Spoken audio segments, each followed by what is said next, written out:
Yeah, and it is 3 o'clock, so we're going to get started. So hope everybody's having a good day despite the thunderstorms that are headed in our direction, or maybe they're already in your particular area. The day, much needed rain, as Brian said. So looking forward to having a good conversation today with everybody. We do have a little guest speaker program, which we are very appreciative of having the folks from PSAV, and we'll get back to them in a moment. Just a couple of things that I wanted to share with you very quickly. And as I said this on the last call, we have begun starting to do our in-person events and model that behavior that we want people to see. We want them to understand that they actually can do events here in our community. A couple of weeks ago, we hosted our marketing committee for our first in-person meeting. Was hybrid, it had a hybrid component to it, and PSAV helped us out to do that, to make sure that we provided an opportunity for people to engage with us if they did not feel comfortable coming in person.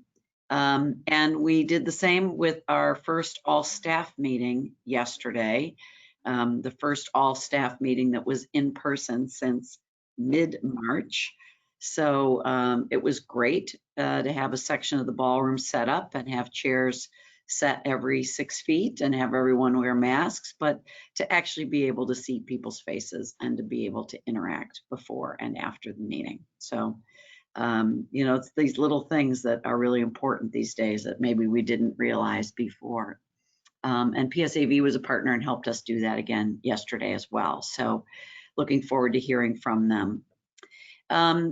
We are actually hosting an event right now in America's Center, which received city approval. And we have another one next weekend that also received city approval. There are a few large events for the convention center and area hotels in the fall that have not yet canceled. And our goal right now is retention. So we've been working very closely with the city health department and the mayor's office to try to retain those events. And we've had some success so far on the city side, and now really the ball is in the client's court. They've gotten approvals. They have to decide whether they're going to proceed based on expected attendance, costs versus revenues, all of those things. But if they cancel, it won't be because we told them they couldn't be here. And that's a difficult balance that everybody's facing right now. As challenging a time period as late March and all of April and all of May were, because there were government restrictions preventing those events. So we had no place to go other than to try to work with the clients to reschedule. In the fall, so far we're getting permission for events to occur. And so it really allows us to work with the client to create a new event, a whole new event that's different perhaps than the event that they had originally planned. And that can be kind of fun for both sides to try to figure things out. And we're learning that, and we're having some really good fun with that right now with LTD and with UPCI and some others that haven't canceled and who would like to try to have the meeting if they can. So we will keep you posted on that. To that end, it's important that we continue to have our own in-person meetings and model that behavior. And so we do intend right now, given the situation and where we are, we do intend for our annual meeting in September to be an in-person meeting. And we're working very closely with the city to ensure that we can continue to let that happen. We've had some good conversations, and we're in constant conversations with the Pandemic Task Force and both the city and county public health directors as it pertains to the trends and how things are going and what they're thinking. And so we will continue to be in kind of a tenuous state as we work through that over the months ahead. That's why everything that we do has to be reinforced, that we have to be doing this responsibly. We can't be a bunch of bozos running around without our masks on and expecting that the numbers will stay down to an acceptable level, so that we can continue to stay open. We all need to stay open. We need the visitors attractions to stay open. We need the restaurants to stay in business. We need the hotels to be able to stay open, and all of the service industry partners who help execute either portions of meetings and events, or in some way play a role in the leisure visitor experience. And we can't do that if we have to shut down. So I need all of you to reinforce that with your own teams and with all your customers, that we're going to do this, but we're going to do it responsibly. We're going to do it right. A big part of our annual meeting, as you all know, is our Hospitality Heroes celebration. And our normal process for that is that we send out a call for nominations in the spring. The deadline for those nominations is right now. And then we have a committee that meets and reviews all of those applications in the summer, so that we can cheer on all of those hospitality heroes who provided great customer service at our annual meeting in September. We got a late start. We had a lot of other things going on in the spring. We did not send out that call for nominations, but I'm here to tell you that it's going out tomorrow morning. We will also include it in the follow-up materials from this call, but it will go out to all of our partners tomorrow. We're going to have kind of a fast turnaround time with an August 3rd deadline for nominations. That's a little less than 4 weeks to turn that around, but hopefully that's enough time. I think it's really important in this time frame that we recognize the hospitality industry employees, many of whom have had many challenges in these past few months and have still really stepped up. And it will be really important to acknowledge that. The committee will then be asked to meet in August and review those so that we can turn those around for the September meeting. So it'll be kind of fast, but I hope you'll all be thinking when you get off this call of people that you can nominate, because we all know some of those people, and it's going to be really important. They get free attendance at the annual meeting, so there's not a cost to do this, but it does take some time to really think through who from your team and who and some of the other businesses perhaps that you work with in the hospitality industry where you've had interactions and that you want to nominate people. So please do that. It's going to be critically important. So I'm going to turn this over now to Eric Janicki, who really has been working with our folks from PSAV on how we move forward from the meetings and conventions aspect of our industry to make that introduction. Eric? All right, thanks, Kitty.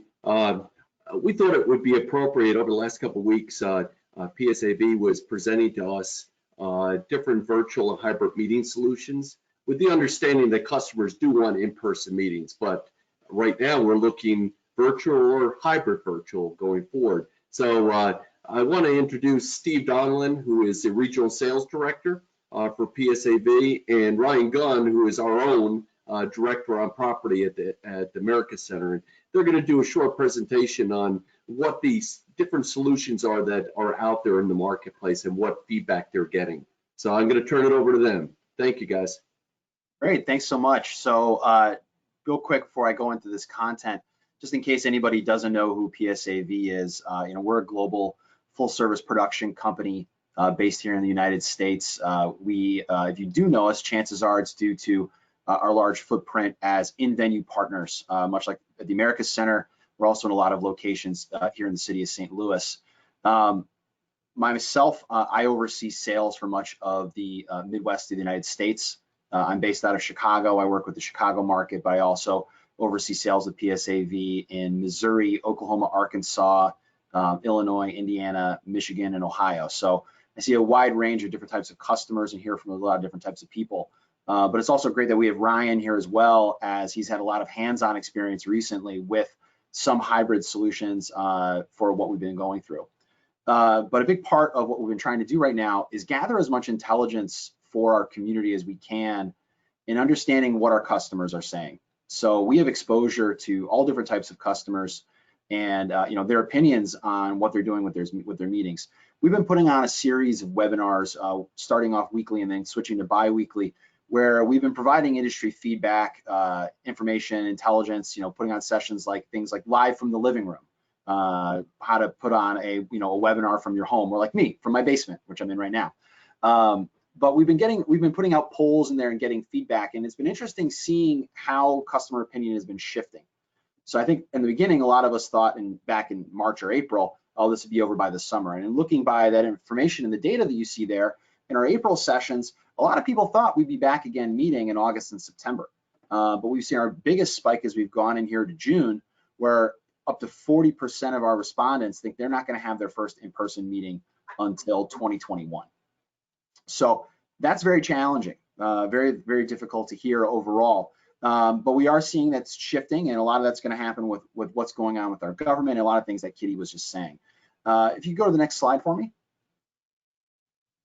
So an interesting thing as well, we asked, there's a small respondent from our last poll, but interesting to see that we had a decent amount of people that said that their first meeting was actually going to be a larger meeting, which was an interesting thing to see, as opposed to just a very small one. We have some states where you still can't have meetings larger than 10 people. Illinois, ourselves, where I'm at, it's still at 50 is the limit. So that's going to play a big role. If you could go to the next slide. And then overall, just from, you can look at some of the statistics that I have here. Short term right now, virtual for a lot of people is their main choice. But hybrid solutions, and by hybrid, what that means is having an in-person as well as a virtual component. So you're gonna have people remote as well as in person. Hybrid's gonna continue to be part of solutions for the near or into the future. And as well, one thing that's positive right now is that customers, for the most part, they feel that there are enough suppliers to get this done. There's a lot of options out there in the marketplace, whether it's for simply the in-person portion and the virtual component. Right now, we're on GoToWebinar, which is an offshoot of GoToMeeting. You could have been on Zoom yesterday. I was on Microsoft Teams earlier. So when we think about how much virtual events that you're already a part of, it's a lot of our day-to-day right now of how we're working with our colleagues and being part of the business. But virtual events are great, but it doesn't match anything of what an in-person experience, or in my opinion, I think a hybrid meeting experience really is. So what PSAV has been striving for is trying to support our venue partners with information on how to safely meet in an area, bring everyone together, and provide options for organizations to not have to just cancel. First, where there's uncertainty, let's just cancel, we'll figure it out later. So if you go to the next slide. So we came out with about a month ago plus our Meet Safe initiative. And what this is focused on is trying to be able to host meetings in a safe way that's going to allow, through technology, to bring more people together if the space doesn't allow it. So there's 3 different ways that we can approach meetings. The first way, this design one, is really social distancing. So if you are someone that has a venue that hosts meetings, I'm sure you've already thought to yourself, well, what was my capacity before? What's my capacity now with 6+ people? So making sure that you have a full understanding of really what's the most amount of people that you can safely have in one place under the current expectations of social distancing is going to be very important. Outside of that, how can you utilize more than just one room to keep people connected? Our design 2 is really turning one space into your venue into almost like a broadcast studio, where you're then having the presenters speaking out to a larger group and then sending that video and audio signal to other areas of your venue, whether that's another meeting room, whether that's another area of your hotel, or a guest room, whatever it may be. There's ways that you can do it through a multitude of technology options. And then lastly, it's thinking of a hub and spoke mentality of interconnecting multiple venues to be able to bring all the content together. So thinking large organizations coming into a city where they were all expected to be in an area of the Americas Center Could they potentially be in multiple venues surrounding to make sure that we can still keep everyone together in meeting, allowing them to, use all of the things that the city has to offer. But outside of this, we are seeing pockets of business here and there. There are some cities that are still very much shut down, where there's little to no, business going on.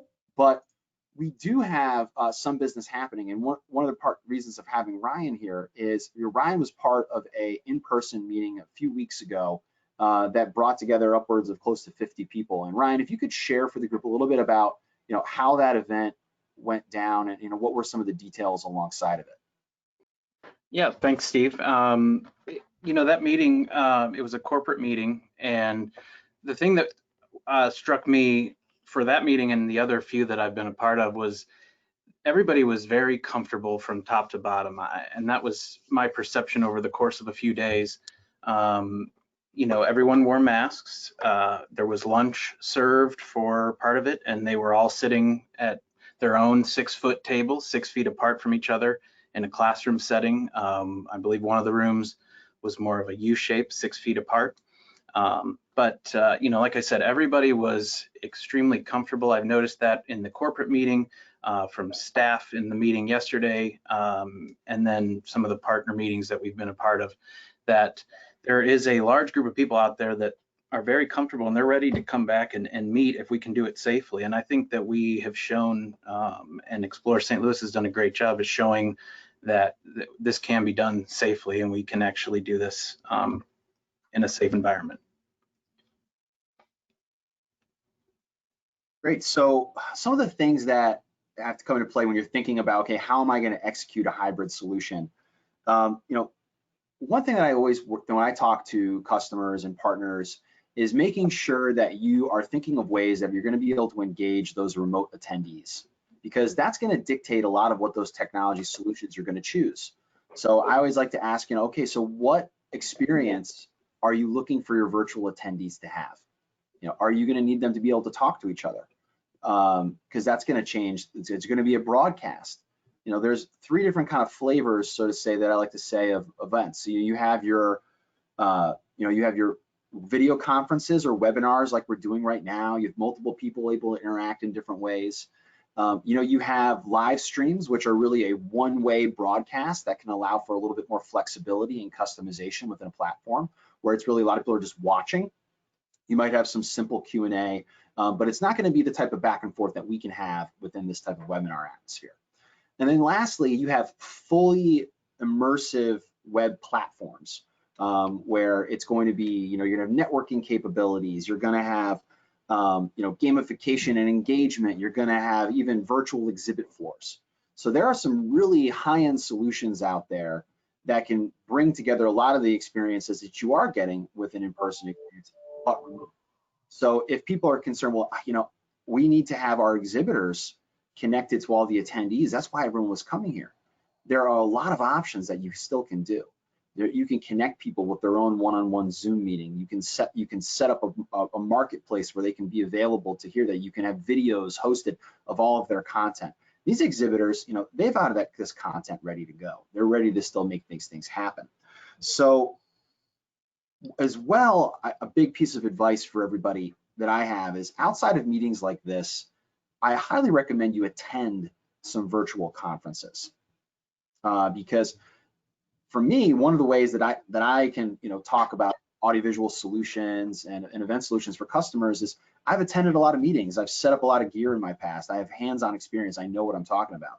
So to be a part of kind of these web atmospheres, these hybrid meetings, you got to experience it. So every industry right now has a webinar. Everybody's putting one on. Everybody's trying to stay connected. There's a lot of options out there. So I highly recommend everybody, find a topic, find some content producers, and get on there and see what people are doing, because you're going to find what can be a good fit for you, what can be a good fit for your customers. And what I found is it's all about engagement for these virtual attendees, because you might have an organization that is worried about, they're not worried about the local people. It's like, all right, well, we have X amount of people that are within driving distance to St. Louis. We can bring them all together. That's fine.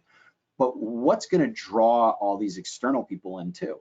You got to think about what's value for them. So is the content going to be good enough? Are they going to be interested enough, or were they more interested in grabbing a drink with their coworker when they came on site? You know, do you have little incentives? Is there a virtual gift bag? Do you have coupons or incentives that are going alongside your virtual event? Are there educational credits that you can be applied within your industry? A lot of things that you may not have thought of before, but how is it going to continue to maintain that value for those people?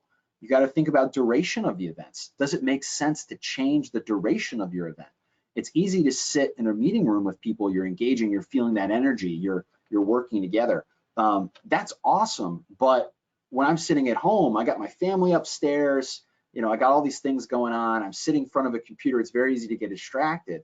Do you have to think about how you're putting your meeting on and changing that content and the time that's put? So engaging your customer, I know what I've found, and with venue partners that I've worked with, the ones that have been most successful, the ones that are being proactive in reaching out to their customers and talking about solutions with them, and talking about these hybrid opportunities and options that they may have. Because, you know, I've also heard from venue partners around the country where they just don't want to talk about it. They want to be hands off. Well, if we don't talk about cancellation, they're not going to cancel. Let's not will the idea into anybody's head. But being proactive and thinking about ways that we can retain, Kitty talked about retention, how we can retain these events through smart technology and changing up the focus is a really, really important thing to make it get done. And I'll just say this lastly for myself here. A term that's get thrown around a lot with this is the new normal. All right, this is the new normal that we're in, and I don't think this is the new normal. This is a solution. This is a technical solution for the life that we're living right now. I sure hope this isn't normal. I love to be with everybody in person and having an experience together. But what I will say is we're going to learn a lot from everything that's happening right now, and we're going to carry into the new stage of meetings with a lot more expectations around these technical things. You know, things like meeting apps, they've been around a long time, but how many organizations have leveraged them and really used them? But thinking on top of that, how can our organization, through technology, through these hybrid solutions, expand their reach? Where before I might have had 500 people in a meeting that was hosted live and in person, now I can have that same 500 people, but provide content weeks in advance online and record the event and host it for weeks after, and now potentially engage 2 times as many people that may not have been able to travel there together. So learn about the solutions that are coming together. There's a lot of resources out there, a lot of great companies that can provide those solutions. If you have any questions about MeetSafe, you can download the whole MeetSafe playbook. It's a long document with a lot of different suggestions, recommendations for putting things on. It's right on our website at psab.com. No problem to find there. And as well, anyone's happy to contact us and we can walk you through it. So a little bit there, and happy if anybody has any questions, but that's what we wanted to share with the group. That's great. Thank you so much, Steve and Ryan.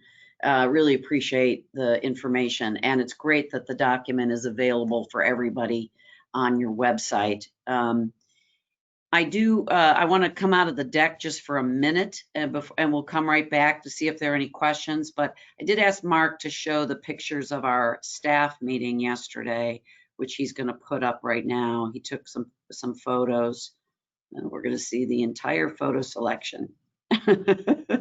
There. So there's just one example. Now, in that ballroom section, we would normally be able to do, a couple hundred people. We could put them in theater style set, and we're clearly not going to be in a position to do that for a while. But everybody was set 6 feet apart. They had plenty of space. They wore their masks, but they could have taken their masks off easily because there was plenty of distancing. And then PSAV provided the remote option, the virtual option, that those people who either weren't comfortable attending or weren't able to attend because they were out of town were able to dial into. And so, at America Center, I know at all of our area hotels and our event venues, you're all doing the same thing. You're setting these rooms up. It's really important that we can demonstrate to the customers how the sessions will be done, what those capacities are going to be in each of those rooms with the different sets. And that's expensive to have to do the labor to do those setups. But I think it's really important as we move forward. And I agree with you completely, Steve. I do not like using new normal. I won't use new normal because I don't think it's normal. And I hope that it's not going to be normal going forward, but it is new. Yes, And you give it that. we have to figure out how to do new things, new ways. So Mark, thanks for pulling those photos up. Brian, in the chat room, are there any questions for Steve or Ryan? Yeah, there's one, and I'm going to come back to it in just a second. I'd love to make an observation here, and that is that in all of the survey data that we have seen, meeting professionals are indicating that they're relying on their hotel counterparts and their facility counterparts, in the case of a convention center, to advise them and counsel them in reference to how to conduct their meeting safely. In addition, I would predict, while I haven't seen the assertion directly, that when it comes to some of these hybrid solutions Steve and Ryan are talking about, and what we just did, Kitty, with respect to our staff meeting, we need to help lead customers in reference to how to pull this stuff off. Because otherwise, the one question that we have right now is from Emily, and she is indicating that she's seeing a ton of cancels right now that just are coming in this week for the fall, and they're reliving March. I think it's going to be imperative against the backdrop of all the headlines right now talking about heightened spread in places other than Missouri, and in particular St. Louis City and St. Louis County, because our numbers are reasonably good. They're holding steady. We need to be ahead of this. And back to Kitty's point at the beginning, and I'm sorry to preach, but retention is key, and showing a path forward, I think is going to be imperative that we all demonstrate that your event can take place. And here's how we can make it happen through distancing and a hybrid solution. And it will be safe. And you can assure your attendees that when they come here, they're going to have a first class and safe experience. Yeah, absolutely. I'll just add to that real quick. I completely agree.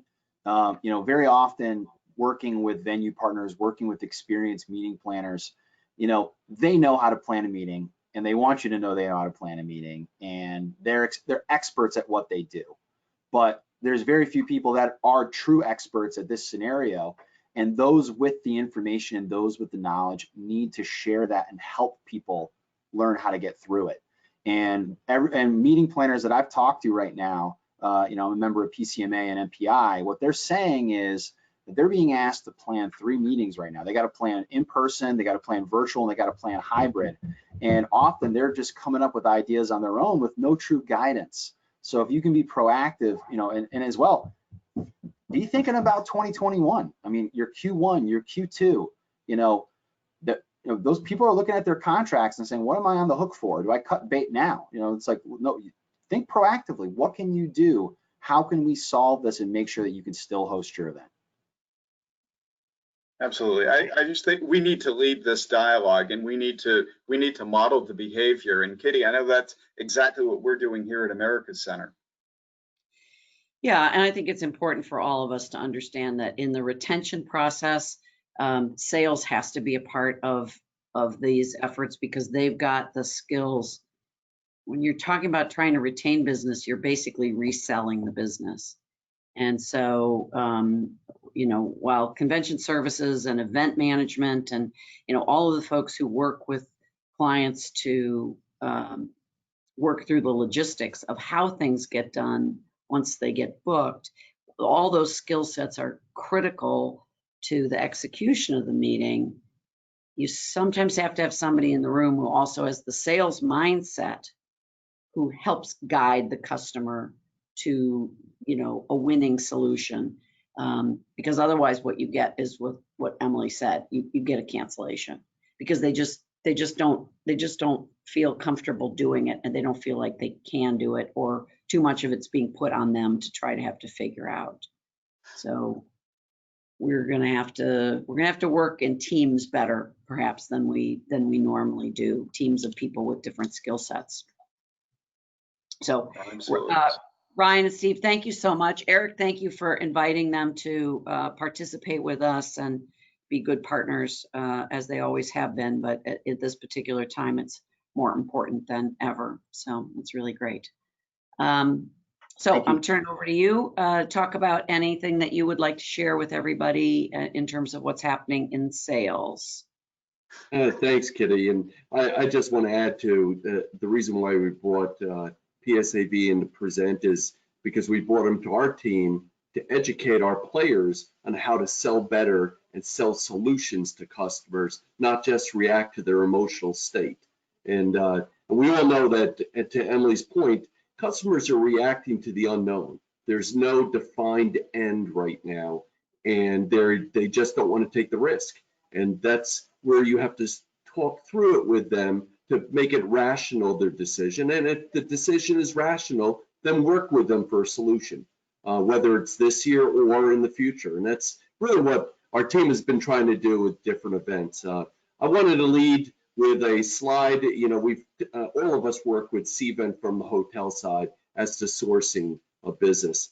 And this slide really tells the story of what we're going through right now. Each week we documented where the lead activity was. And what I did is I sort of took since the beginning of COVID to where our fiscal year ended and showed what our average per week was versus what a normal average was.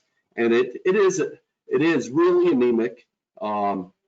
You know, and I highlighted at the end the week totals and the awarded and canceled. Our cancels are down because we have less leads, so there are less cancels and less awarded. That being said, doesn't mean that we're not talking to our customers and we're not getting inquiries. So if you go, Mark, if you go to the next slide, I do want to talk about good things. And I just want to start off as the sales team worked with two groups, one D-Scoop that had, because of COVID, another competing organization moved to their dates.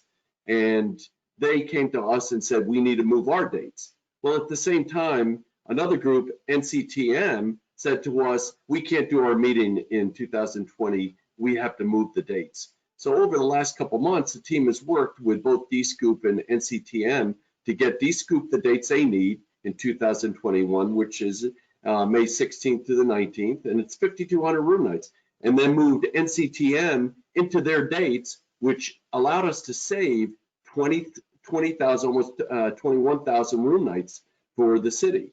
So that's a great win. Stephanie reminded me today that a new account that we were working on is Tree Care, just booked a 2-year deal for November 12th or 18th of 23 and November 12th to 9th of 25. And each of those programs are 2,800 room nights. So you're going to find over the next couple of weeks and the next months, a lot of the groups that have come to us in the past months looking for either cancellation or shift to dates, you're going to see us now resolve those conflicts and bring to you some positive information. Wanted also, we don't talk about the county often. And, you know, we're still working. Dave Raymond from our staff is still working with Scott Gallagher Group to try to secure 3 soccer tournaments, totaling almost 12,000 room nights for the county. As far as we know, they're not off the books yet. He's still in the thing of exploring and working to see what the protocols are, whether they can do these events, but more to come on those. We also, I want to look at what our active tenant is for America Center for 21.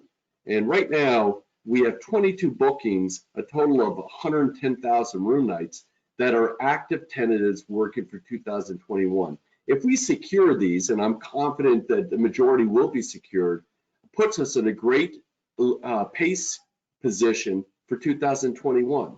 And I don't want to step away from 2021, and we're not giving up as what was displayed by securing those groups for this July, which weren't on our forecast at all. But it's just showing that we're not losing sight of what we have to do and continue to push forward. Also, I've been tracking with the team is active new leads since COVID started, a little separate from how we did it before. And we saw that Cvent's only sourced 7 new leads since the active started. And that's after some that canceled. We got leads and canceled. These are active leads, but direct inquiries are 12. So we're finding that we're hearing from customers or through global salespeople or partners directly instead of going through the normal sourcing mechanism. And it really goes back to that they don't have the staffs they had before, so they're going back to the old way of doing business, is really getting on the phone, sending an email, and really we can't do face-to-face, but we're doing virtual, I guess is the best way to say it. And then we have 6 rebook events. So the total room nights on these active tentatives is 61,000 room nights since March. So again, is a positive way of looking at things. I just want to end, and we're going to talk a little bit more about it next week because we'll have more details. But we're finalizing our relationship with Connect for 2 experiential in-person events this year and 2 virtual events this year, as well as participating in their annual meeting in October, which we plan on going. But Dave Raymond just reached out to us. We are also participating with Envision 2020 with Experience Merits, and that's September 2 to 4 in Vegas. And basically we're going to work with the ENAMs, not the customers direct, but the ENAMs for their event, which is exciting that we're seeing these trade shows starting to come back on and the ability to go face to face. So we're excited about that. And then Brian's Jennifer Hallkamp presented to us through one of her great relationships with one of her vendors. Meetings Today approached us to participate as a vendor for a 3.5-hour virtual customer event on August 5th. So Dave Raymond is volunteering for that again. So he's going to be a busy man. But so just so you know, we're now done sitting back and reacting. We're now in a mode of moving forward and being proactive and starting looking for business. And we have staff coming on in the next month, and they will be, like I say, unorthodoxly deployed to really see where we can impact business going forward from a short-term and long-term. So good things happening. So not all bad. Emily, we're going to get through this. I'll tell you, we've been there before. Kenny, I got to just make a comment. That picture of the theater set, I remember when I was a convention service manager when half the room was set up smoking and the other half non-smoking. So I wish everybody a great July, and good things are going to come our way. And I'm going to turn it over to Brian, Dr. Hall. Great, thanks, Eric. I think it's worth pointing out that with meeting professionals spending perhaps more time canceling their meetings than they are right now booking them, it's a great opportunity to connect with them virtually because obviously their activity isn't what it once was. So this Connect series, I think, gives us, coming out of the gate with a virtual environment, gives us a great opportunity to get to know some planners that we haven't had a chance to establish a rapport or dialogue with. And that's exactly what we're going to be doing with Connect over the next 60 days. As we qualify and get to know those planners, we'll make decisions in reference to the select group that we would actually like to have visit St. Louis later this fall to be part of our in-person experience. So in a nutshell, that's the strategy in reference to Connect, and I think it makes good sense. Mark, if you move on to the first slide, my marketing update, I'm seeing some fantastic pictures that many of our partners are providing us, some great user-generated content. And I just wanted to remind you that, as Kitty said at the top, we're looking to model the appropriate behavior. And obviously that behavior includes wearing a face covering. So the more people, the more images that we see on social media and that we see in our marketing materials that reinforce that message, I think the better for all of us. So keep that user-generated content coming. And I also want to let you know that we're in the process right now of scheduling a second photo shoot where we're going to be out and about with our merry band of Explore St. Louis volunteers, putting their face coverings on and being part of a photo shoot that is going to be taking place at attractions throughout the region. We're going to be reaching out in the coming days. Jen is leading that, and we hope to cover off a number of additional attractions and a number of areas of the community in a short period of time. But again, we invite you to provide us with the pictures that you're collecting as well. And you can do that by using the hashtag Explore St. Louis, or just email them to me, bhall@explorestlouis.com, or Jen Holenkamp. Next slide. There's a quick snapshot in reference to weekly website performance. I've shared this with you, and I plan to continue to do so every week, just to give you a snapshot in reference to how the site is performing, because I think it's a bellwether in reference to people that are considering trips to St. Louis. You'll see that last week we had a record week, at least since the pandemic began, with both with respect to user sessions as well as unique users. I'll point out that the last 3 weeks have been influenced by the new campaign, Re-Explore St. Louis, that we've had in place, and it's definitely driving a good amount of site traffic, which we're delighted to see. Slide. It's interesting to look at where the eyeballs are coming from that are visiting our site, and what we're finding is that St. Louisans are frequently visiting ExploreStLouis.com, planning their staycations. I had an opportunity to stay at a hotel this weekend, and I was lounging poolside and striking up some conversation, of course socially distanced, with several of the people that were enjoying the same experience.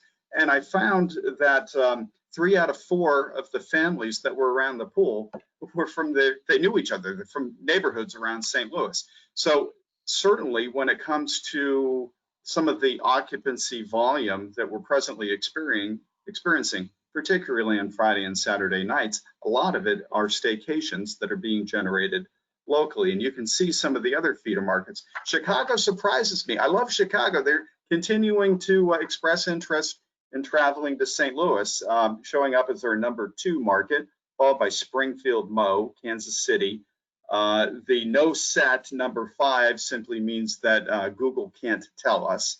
And you can see some of the other feeder markets below that. Slide.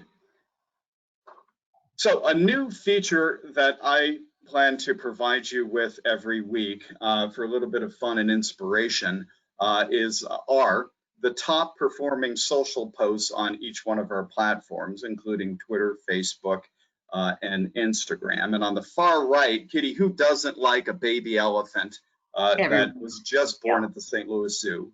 That's been the rage on Instagram.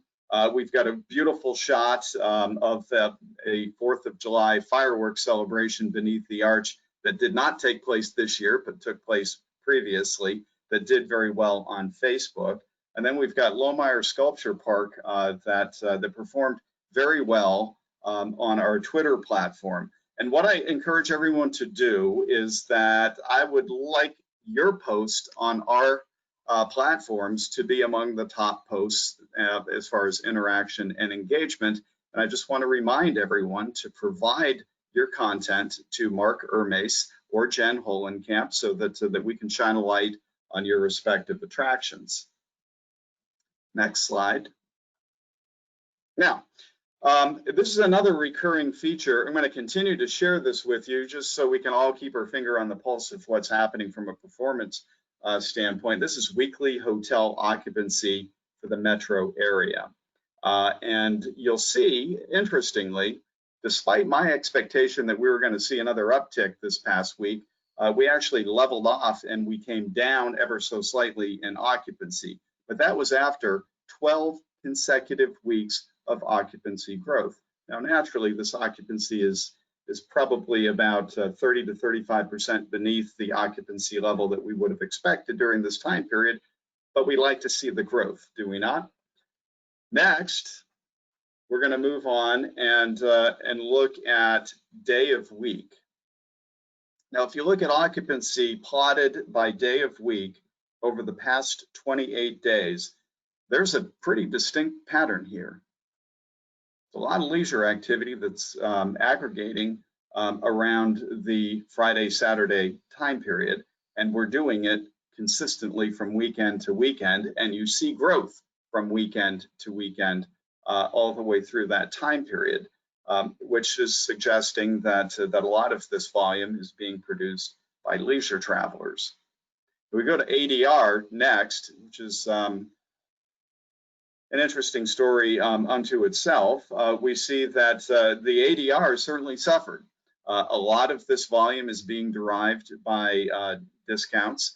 One of the things that I've shared with you in the past is one of the most frequently visited pages on our site is the Passport to St. Louis page, which features great hotel offers. You guys have done a great job mobilizing and putting some really attractive pricing out there to stimulate demand, and people are taking advantage of it.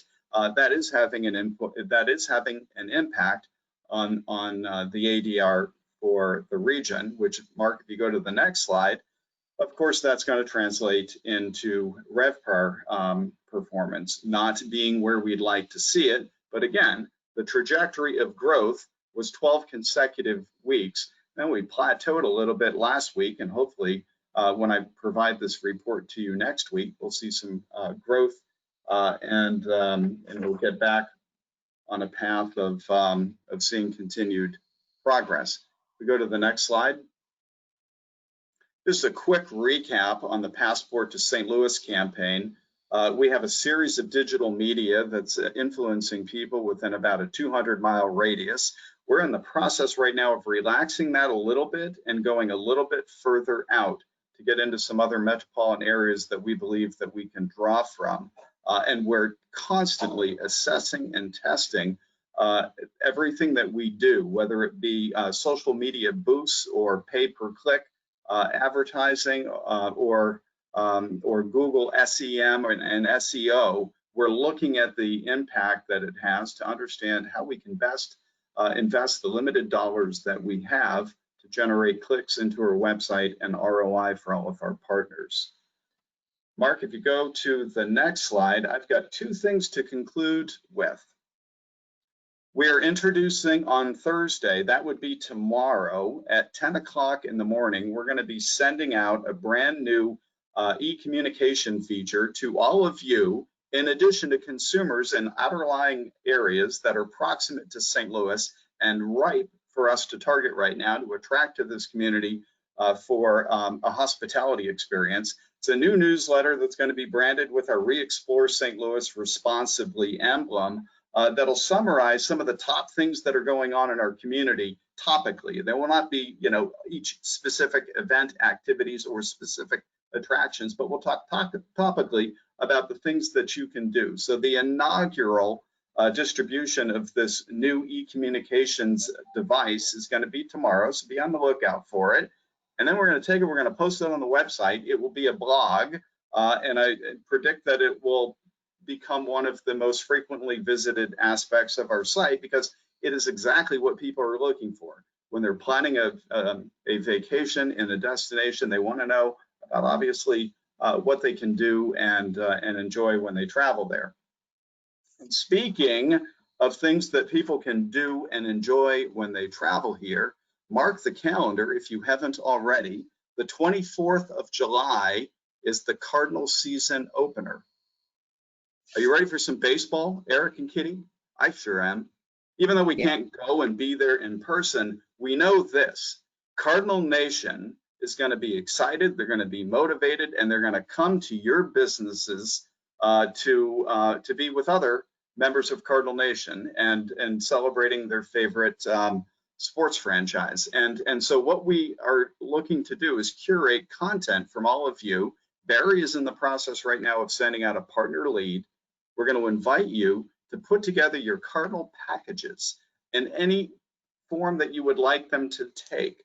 If you're a restaurant and you want to do pre-game meals, if you're a sports bar and you're going to have a special offer for during each one of the Cardinal occasions, tell us what that is. If you're a hotel and you're just going to be inviting people to come and be close to Busch as baseball is happening, we'd be delighted to feature that content on the Passport page. On Passport, there will be a pull down in the menu that will be for Cardinal baseball.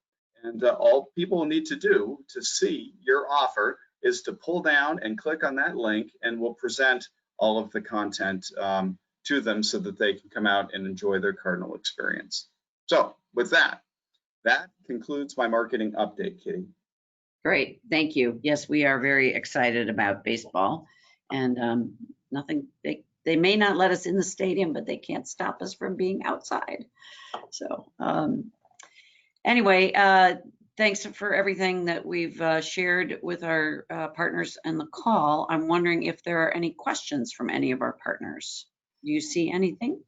Yeah, Barb Koenig just responded and said, thank you for the update. And I think that was in response. I think she said 360 is going to be a great place to watch the games. Is that I what think that's probably a very good prediction. I don't think there was a question in there. I would be saying you could see inside the ballpark from 360. I'm sure that's going to be a really popular perch. Sure it is. Too bad the Millennium isn't open. Their rooftop restaurant would have been a good place too, but anyway. Oh, Emily is asking about any word on Bands of America, Kitty. I don't know. Eric, do you know anything yet? I just responded to her that I'll follow up. I'm not sure. Yeah, no, I'm not sure about that one. We do have a number of things in the works still in the fall that we're working really hard to retain. I just don't know about that one in particular. So, all right. Well, thanks everybody for joining us. We will see you next week. Look for the Hospitality Hero nomination form coming out, and please think of people on your team or others that you know in the hospitality industry that you can nominate. So And just FYI, Barry has already posted that to the chat. And you'll get it, as Kitty indicated, tomorrow morning as well. Terrific. Thanks. All right. Bye, everyone. Real quick, is Stephanie just said that Bands of America are still a go. So far. Okay, good. Good. Terrific. All right. Thanks, everybody. Bye.